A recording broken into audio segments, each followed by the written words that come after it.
Back again. Another episode of A Muslim and an Atheist Breaks Bread. What you saying, Pops? I'm good, man. Oh. Started without me then. So before I catch you off guard, let it Pick up on see the what's sound going down on. there. See if you still got them young man reflexes. So today, I think the last video we did about India's World War III plan, and that was a lot about India going to war with China essentially. And it made me think that, you know what, we need to look into China, because I don't really know too much about China, if I'm being honest. Is that Mike picking you up from there? Yeah, I'm good. But yeah, I don't really know too much about it in the sense of that. I know it's got a rich history. It's like 5,000 years of recorded history, essentially. That's their calendar date, ain't it? Aren't they? Like, we're at 2,000, they're at 5, ain't it? Dunno. But they used to have big ships, ain't it? Like, have big armadas, China, from what I know. Like, they used to be, like, really good on the sea. But then they had an emperor, can't remember his name now. Some emperor was just like, why do we keep looking outwards? We need to look inwards. So he destroyed the whole, like, armada. And then they just, like, stayed. I don't want to say isolated. Isolated is the wrong word, but just, you know what I mean? Just foreign. Internal. Yeah, internal. I don't really think that's the story of anybody. I think that's the story the English told. But then you got to remember, the English are the people who went there and poisoned them and made them all drug addicts. No, but that's later on I'm talking about, like... Yeah, well, I'm talking, that's the story that they told to cover up what they did. I think Chinese evolved as an empire and they had civilization, culture, China, fireworks and stuff. Why would you believe all the cack when the rest of it actually suggests the opposite? But when you got a man who's willing to, you know, turn your entire population into crackheads for the benefit financially of them, and then they're the one who you get to tell the story, you gotta be dubious. No, but it makes it... I'm always dubious. I think they're two different stories, though, is what I'm saying to you. Like, the fact of China looking inward, I can actually see that just from their philosophy, innit? But we're talking about later on when we start talking about capitalism, greed, and then people going and colonising places, then yeah, 100%, I agree with you. So England, listen, the British especially have always got a part to play when things go wrong, innit? Let's be honest. So I don't understand as well why you've got China, but is Hong Kong not China? Hong Kong's British, isn't it? British No, owned, it's I China think. now. Are you sure? Is that changed recently? Yeah. I don't understand From 2 that, but I million. want to know more about that. Well, Britain hung on to Hong Kong as a trading, commercial trading and a corner of capitalism in this communist state. Yeah. But the reality is the systems, there's only capitalism and communism, and capitalists become communists and communists become capitalists. It's the way the It's system just a cycle. works. Right, so the Russians wanted to be able to free and do more, they call it capitalism. But in capitalist countries like America now, they're taking away your rights and your rules, making you to be a communist. Okay. You know, taking away your right to own, to do this, to do that. Equalizing the whole population is the premise, which is communism. Don't we do that to a degree with, like, the welfare system? Isn't that also kind of based off them communist ideals? Like socials, because communism is meant to be a social movement, isn't it? Model. So everyone's meant to have, exactly. So everyone's meant to have the same, like, be on the same playing field. Well, all the poor people are supposed to be poor. Let's put it that way. So all the rich people are going to be rich forever, and all the poor people are going to be poor and share everything and be happy with that. Yeah. Communism, capitalism, it's all about me. You know, as I said, they got people so rich they could buy the world, but they're not going to feed anybody or help the homeless. Yeah. Crazy. All right, anyway. So, I want... China is a culturally rich ancient civilization that has survived the test of time and is still around today. Quite a rare achievement not many nations can boast, and thus deserves the attentive studying of its diverse story, saturated with the rise and fall of kingdoms and dynasties ever since the Shia dynasty in 2070 BC. So, let's get started. The Xia dynasty of China is the first dynasty to be described. Archaeological findings providing records. evidence of 31 Shang dynasty, dynasty. and that's why this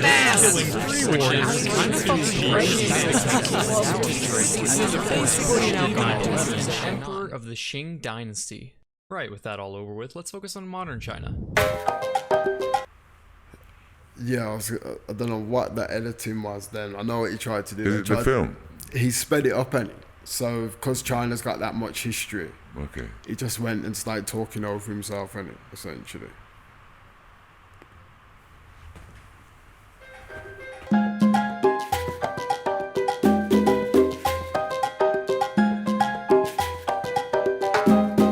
Modern China begins with the end of the dynasties. Revolutionaries thought the emperors were not modernizing enough, allowing Western powers to insert their annoying imperial influences in China. The Qing dynasty was overthrown with the Wuchang Uprising, when a bomb accidentally exploded and the revolutionaries were like, well shit, they're just gonna blame that on us. I guess the revolution starts now. Establishing the Republic of China in 1912. Dr. Sun Yat-sen, a bona fide god to the Chinese, became the first provisional president, although he actually didn't directly participate in the uprising.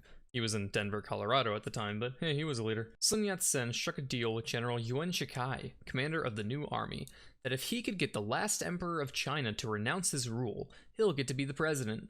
This didn't prove to be a challenge, considering Emperor Puyi was literally 6 years old at the time. Hey kid, I'll make you a deal. You can either spend all day ruling over all these losers, being revered as a god amongst men, or you can have this real sick yo-yo. So Yuan Shikai became the official president of the Republic of China, finally ending 3,000 years of dynasty rule. But that wasn't good enough, and a few years later he pulled a Napoleon and declared himself emperor. Understandably, the Chinese people, having just ended an emperor's reign, did not find this very cash money, and he abdicated in 1916, dying shortly after, thus beginning the warlord era. China shattered into multiple regions, ruled by various warlords, but our hero Sun Yat-sen and the nationalists haven't given up on a unified China. But he needed help, establishing alliances with the Soviet Union and the Chinese Communist Party. Because hey, what could go wrong with an alliance between two groups of people with fundamentally different ideologies? It worked out totally fine for the Fire Nation and the rest of the world in Avatar: The Last Airbender. Yeah, I'm watching a kid's show, so what? Fuck you. Chiang Kai-shek takes control of the Nationalist Party after Sun Yat-sen bites the dust in 1925, working with the communists who were all like, God, these warlords are annoying. Don't worry, clip it afterwards, man. That ain't nothing. Just be conscious of it. Silence in the edit. Luckily, we're close to a unified China. Yeah, those warlords are gross. But you wanna know who's really gross? Them commie bastards. Yeah, wait, what? Chiang turns on the communists, not resting until he chased all of their armies out of the Nationalist Party, igniting the Chinese Civil War. Both sides trying to— wait, what's going on up here?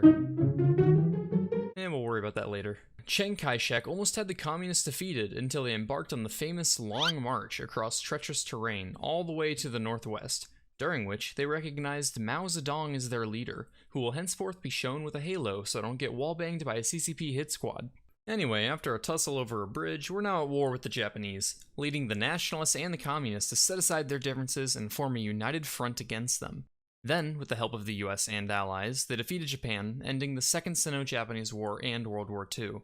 They were victorious. They succeeded in ending the long, 14-year, atrocity-filled Japanese occupation of China, their beloved homeland, their ancient, culture-rich civilization, once again finally free from the searing claws of tyranny. A full-scale civil war breaks out again, with the communists accomplishing an incredible comeback fitting for a Rocky movie, routing Chiang Kai-shek and the nationalists to Taiwan in 1949.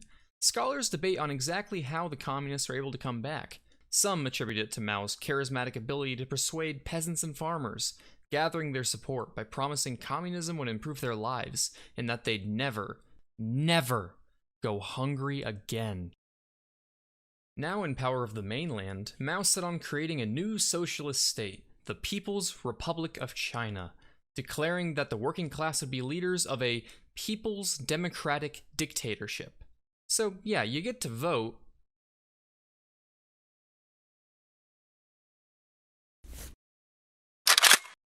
Mao promised equal rights for women, rent reduction, land distribution, freedoms of thought, person, speech, assembly, publication, association, religion, and much, much more. You know, all the things China is known for today. To go about tackling land distribution, Mao had a little brainstorming session. Sir, how can we conduct a massive overhaul of the land ownership system? I suppose, if we must, we will execute a few powerful landlords. Damn it, Jimmy, I'm not happy to do it. But it's for the good of the nation. Mao looked around at the world and saw that your nation wasn't really certified dank unless you had a lot of steel output. But instead of taking calculated steps to industrialize over time, Mao wanted it now, introducing his plan for the Great Leap Forward. Yeah, so get this. How about instead of your usual farming and selling all your extra crop, we keep the you farming part, but we take all your crop for the important people. Wait, so we get no food? No. We'll give back whatever's left over. This hardly seems fair. What if I also... Can I just say before we continue to watch this, this is why you should always know the author of the book you're reading. Always. Just throwing that out there. Okay, is it a book? If I also told you, you're gonna build This guy is doing a comedy thing and trying to make it interesting. I feel like this guy, he's not trying to make it interesting. I feel like he's definitely, whether he knows it or not, he's definitely got a bias. I don't know if he's made that. Yeah, I don't know if he's made that video purposely to be like that, or he's trying to inform, because you wouldn't call this like, if I was looking to know the history or something, I click on a video that's had a couple million views, I want to know the history of it, innit? I don't really want to know your opinion on what you think of communists, and if I'm looking for that the abuse of expletives. Yeah, exactly, yeah. And I don't know, this is what I'm saying, now I can't trust when the guy's name's Chinky Eye, saying, I don't know if you've just threw that in there from your viewpoint on that, so I can't trust the video really. So I'm gonna watch it through, but just for information, innit? Yeah, just and the editing rest. shit as well. To be honest, I'm not gonna lie. But yeah, just saying. Wait, what? All in all, the Great Leap Forward was a disaster, resulting in the worst famine in human history, with upwards of 45 million deaths. But hey, numbers don't matter when you're living in a democratic people's dictatorship. Oh hey, remember that culturally rich aspect of China? Yeah, well, Mao was all like, culturally rich? More like belongs in a ditch. Culture's for nerds. With the failure of the Great Leap Forward... Just quickly on what he's talking about now, what do you... Because obviously we always look at people who have... dictatorships, or is it autocratic, the word I'm looking for? Basically one leader, isn't it? So they don't have a democracy, is what we try and say. But if we look at those countries, are our countries with democracy as it is doing much better? Can we really say that? Well, he's talking about there's no culture, there's no... I would argue, at the time when they were making this film, the idea of democracy existed, but since... This is what this thing that we're watching now. Yeah. This was only made like a year ago or something. Yeah. Well, a year ago, the idea of democracy existed. I don't know about but that. now, does democracy exist when you've got what's going on in America and the Israel and the world situation, which everybody knows about? So, all, for example, the African countries, the release of all the files, everything that America's done to create.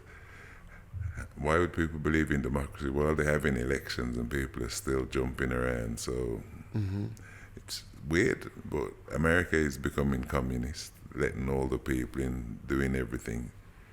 But they believe they're in a democratic process, even though no one selects who they vote for. Well, this is exactly what I was going to say. So the idea of democracy is really just a falsehood, isn't it? No, democracy, the idea is solid in terms of delivering it as per plan. Okay, so the Western's ideal of democracy Yeah, we live in a you party have where a community champion who rises up. That was no good. They needed their own champion. So we'll select from amongst our group and you vote for one of them. Mm-hmm. Which, like I said, that is all about the controllers controlling and the sheeple. But they've got that much control over the system, right? So there's more than two parties in it. I think people should realise that it's a waste of time by now. But No, every year, you should just vote. like- But what I'm saying to you is you have to know that there's control because there's more than two parties. Now, when I speak to people about the two parties, everyone's unhappy with those two parties. But they would never pick up one of the other parties' manifestos to read it because I think that it's a wasted vote. So that's the measure of control that the two parties have over everyone. The fact that they can make you think that anyone else has got nothing else to say, so you're going to vote for one of them knowing that you don't like either of them, otherwise your vote is wasted, is a large measure of like psychological fucking control. Yeah, it's a bullshit process. Long story short, innit? But It is. to me, But what other what processes? they're That's doing what's now, crazy. in the old days, right, I said, there's been manipulation of press, the people and public ever since the First World War. You know, Winston Churchill, England gave Palestine to the Rothschilds. Yeah, the Rothschilds. All of these things have been contrived. The responses and the way people behave in election process, no one knows it ain't real. They make money in America, collect lots of money and do strange stuff. In UK, there isn't even what is Labour doing? There isn't a credible opponent at the moment. The Tories are The Tories are just diabolical. taking the piss, man. Like Diabolical. openly as well. But They're like openly just There mocking. isn't a credible alternative. You know what happened to the Green Party and the Blue Party and all these other parties? Now it's just so everybody knows democracy is dead. It's just what comes next, the Great Reset, innit? Oh yeah, dictatorship, communism. That's the plan for the future, innit? Who was the last credible Labour candidate? Who? Credible. Like, who did you think would have actually, Who was decent? who could have done something in recent times? Michael Foot, he was pretty serious about his stuff. He just didn't have the PR, and he probably wasn't in the right handshake group. But I think in terms of his approach to the old days when we had that lady from Ladywood, what's her name again? You had some local MPs who made it to the major stage. Yeah. I think there was a lot more, but there's total disconnect now. To me, it's just two completely different places. I don't know who's Lord Mayor, what they do, the benefits of it. I don't know who any of the councillors are, except it's the same people all the time. That, you know, my area tell isn't you what, improving. At the moment, yeah, local MPs are different. Like, they're definitely mocking it. There's a guy called, in fact, I won't say his name because my friend works for them, and I don't want them to get in trouble. But so there's the MP, and it's an MP for I won't even say his constituency because you just know who he is. But this guy, like, he's doing so much stuff to just push his own agenda. Of course he is. But I get that as well, innit? Like, I get that everyone wants to progress in life, innit? But it's when you kind of say that you're working for the people, but you're actively really just tokening your position. Well, this is it. Statutory services are that. But when they made, you know, paying some big shot from London more important than actually providing local services. So, for example, the same staff who work in housing benefit probably worked in there for the last 40 years. I bet their wages have gone through the bloody roof over that period. Yeah, definitely. Whereas definitely. benefits haven't gone up at all. You know what? So, but again, bringing it back to the film, what I'm saying to you is now, they're talking about, you know, they're trying to kill culture. We do the same thing. It's just crazy for me to say, like, when I'm watching a video of a guy who's just trying to portray, like, communism a certain way, and then he hasn't even mentioned capitalism, to be fair. He's just mentioned communism's this. But you can tell, like, he's feeding into the negative of every course. kind of thing. There's no, like, he hasn't mentioned the plus too social. It's not comparative, it's socialistic. just a single yeah, thing. yeah, There's no comparative element in it. It's just, this is what it is and this is my view. And this is the other thing, I genuinely don't know which it would be better, because like I said, like I live in this country and I see like how messed up it is. And we actually have the model of both. We have communistic ideals and capitalistic, so it's wrapped up. We're not as bad as America, even though America is changing. But when I do go to communist countries, when I've been, I see the benefits. Like I see the fact of people not really, you're not being sold a dream every 20 seconds. So you don't walk down the road and see like, you know, Pepsi. You don't see this, you know, so your wants and your wanting like that. You don't see that. But I still see the poverty. I still see, like you said, there can be a man who's rich as hell, but then you can go to a bar and you've got people who haven't got anything but are working tirelessly. Because So I see there's two that. groups, the haves and the have-nots. But Everything else is just, But I again, also see like the chokehold them countries have had, like especially Cuba. Cuba under embargo. So if you imagine like you've got people who work hard but can't even get like tomatoes or nappies for their kids, but that's not because the country can't sustain itself. It's just because America got it under a chokehold saying, listen, communism doesn't work, but really we're just not letting any goods into your country. So everyone's talking about, yeah, but communism doesn't work. There's poverty there because you've got them under that many sanctions from 60 years ago. Madness. But anyway, let's jump back in. To reignite that sweet, sweet revolutionary fever, bands of millions of students were formed into paramilitary Red Guard groups and were sent on an IRL match of search and destroy. Except instead of an enemy team, they faced civilians, and instead of defusing a bomb, they burned books and relics. These student groups sought to destroy anything considered bourgeois, anything representing capitalism, religion, tradition, and the West. They shut down schools, destroyed religious and cultural artifacts, and killed intellectuals and party elites believed to be anti-revolutionaries. This decade-long revolution left Chinese culture as destroyed as the Star Wars canon after the Disney acquisition. Fucking bullshit. So, in summary, the Cultural Revolution crippled the Chinese economy, destroyed centuries of culture, and had an estimated death toll of hundreds of thousands to as much as 20 million, with 100 million persecuted. The revolution only ended with Mao Zedong's death, giving him the highest KD in history of 78 million to 1.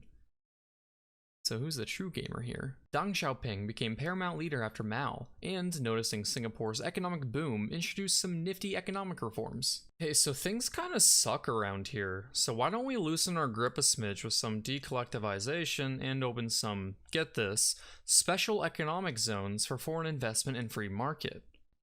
Yeah, I don't know, that kinda sounds like capitalism to me. No, we'll call it socialism with Chinese characteristics. And we'll still be the Chinese Communist Party with a bloody chokehold on the masses.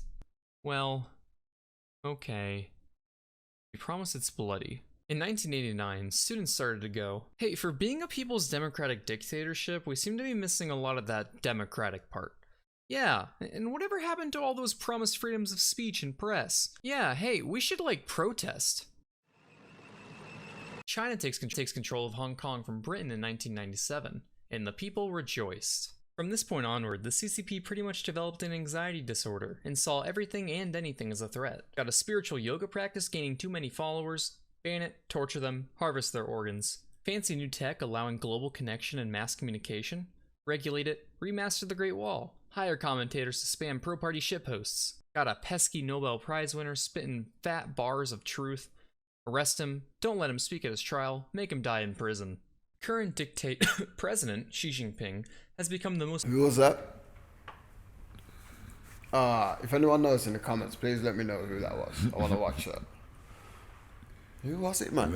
everybody in China, you can't talk out against the state, that's it. Nah, If you do, They were talking about someone specific then. powerful Chinese leader since Mao Zedong, having successfully eliminated those annoying term limits in 2018. Xi's rule of China can basically be perfectly compared to a self-conscious yet egotistical preteen. Wants to be the center of attention, doesn't like to share. Who's got that Assange? Is it Assange? Julian Assange, Yeah, where's he? prison. Yeah, he's in prison somewhere, isn't he? Yeah, Or is America. Is it Assange I'm thinking of? Who's the whistleblower? The WikiLeaks man. Yeah, that's it. Where's he? Someone's Prison. got him. In America though, or is it somewhere else? He's somewhere else. The it America's Russia or trying to somewhere? deport him, export him back to America, but they said they'll kill him if he goes back. So Imagine just having the right to kill people. who's got that right? This is what I'm saying. Nobody's We've got just that got the right. right to kill you. No, there are just some wicked people on planet Earth. They don't have a right. They just do it and tell you that they got a right. You believe them, that's your business. Probably smells like a Capri Sun. For example, the South China Sea is the resource-rich heart of trade in southern Asia, but according to the UN, a country can only utilize resources 200 nautical miles from its closest shoreline. But that's not fair, she said. According to this ancient map, we should have all this territory. Oh, you mean those 9 vaguely located lines drawn and claimed by the other China nearly a century ago? Yeah, no, you get 200 miles off your shoreline and that's plenty. Off of our shoreline, you say? So, in an attempt to bypass the system, she decided fuck it, let's extend our shoreline, and literally created islands throughout the sea, claiming territory overlapping neighboring nations and taking pot shots at foreign fishermen just trying to get some hitsamabushi for dinner. It got to the point where the UN had a trial on whether these islands can be counted as legit, looking at China's process of just dumping seismic fuckloads of sand on coral reefs, easily declaring, yeah, that's not how islands are made. But she, being the lovable bad boy he is, went, true. But I'm gonna do it anyway. It has been increasing regional tensions while reaping sea resources ever since. So in conclusion, while China has a very interesting history and amazing contributions to humanity, such as gunpowder, paper, and the first ever live crab vending machine, calling the president Winnie the Pooh or believing in a religion may result in the forceful removal of your organs 6 out of 10 stars. Why do you keep saying that, selling off your organs and all that? It's just biased to the extreme. It is biased, but is that true? Does China have no religion? A religion? Yeah, like, you know how you'd say the UK is No, Christian Buddhism. founded. Is that a religion? Miss, But they don't have no like big Christ following or. They got them. I think they'll have Or more Muslim Christians than or- Muslims. All the Muslims Yeah. are locked up, innit? China don't play with the Muslims. The Uyghurs, man, just disappear and you don't hear about them ever again. It's like, did you hear about one? One who? One was totally Muslim? Yeah. You heard from one? Nah. One's gone. Alright, so what did you learn anyway? Bad reporting. Took Shahada on a pilgrimage. Trying to make it humorous, but it was crap and dry. But for a starter, no problem. We gotta start somewhere. Yeah, exactly. We got China, culturally, we're gonna have to get used to that But that's what I was just culture trying to and say. the Like, I thinking. wanted to know about Chinese culture, and that's what I want to know He's about. measuring everything by Western standards. He was just talking about communism. I wasn't ready for that, but Just spreading American propaganda. yeah, If it ain't American, it's crap. If we can't take your money and steal everything we want and you sit down and say nothing, you've got to be a terrorist. exactly. Which is true, by the way. Just throwing it out there. It's true. Hegemony. You're fucking terrorists. Yo, they've been doing it since before Christopher Columbus, man. They ain't never gonna stop. All right. Anyway, let's bounce. I want to watch the next video. Peace. Peace. We out.